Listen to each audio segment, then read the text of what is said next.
Big boss मराठीच्या घरामध्ये होणार सीझनचा शेवटचा कॅप्टन्सी टास्क. नमस्कार मित्रांनो, बी डिकोडर चॅनेलवरती पुन्हा एकदा तुम्हा सर्वांचं स्वागत आहे. बिग बॉस मराठीच्या घरामध्ये शेवटचा कॅप्टन्सी टास्क पार पडणार असून बिग बॉस मराठी सीझन 6चा शेवटचा कॅप्टन कोण होणार याकडे प्रेक्षकांचं लक्ष लागलेलं आहे. तर नेमकं काय घडणार होत्या बिग बॉस मराठीच्या घरात आणि काय आहे हा टास्क हे आपण या व्हिडिओद्वारे जाणून घेणार आहोत. त्यापूर्वी व्हिडिओला लाईक करा आणि चॅनलला सबस्क्राईब करायला विसरू नका.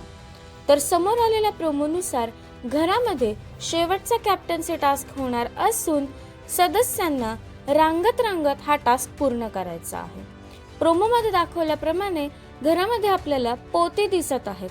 तसेच थोडेसे हडल्स क्रिएट केलेले असून सदस्यांना त्या हडल्समधून रांगत रांगत जाऊन हा टास्क पूर्ण करायचा आहे. आणि सूत्रांकडून मिळालेल्या माहितीनुसार बिग बॉस मराठी सीझन 6चा शेवटचा कॅप्टन रेवा, सागर, अनुश्री किंवा तन्वी या चौघांपैकी कोणीतरी एक असण्याची दाट शक्यता आहे. तर अशा प्रकारे उद्या घरामध्ये शेवटचा कॅप्टन्सी टास्क रंगणार असून तो टास्क प्रचंड रंगतदार ठरणार आहे. तर तुमच्या मते या 4 लोकांपैकी कोण कॅप्टन झालं पाहिजे हे आम्हाला कमेंट्सद्वारे नक्कीच कळवा. तसेच बिग बॉस मराठीचे सर्व अपडेट सर्वात आधी जाणून घेण्यासाठी बी डिकोडरला सबस्क्राईब करा. भेटूया नवीन व्हिडिओमध्ये नवीन अपडेट्स घेऊन. तोपर्यंत धन्यवाद.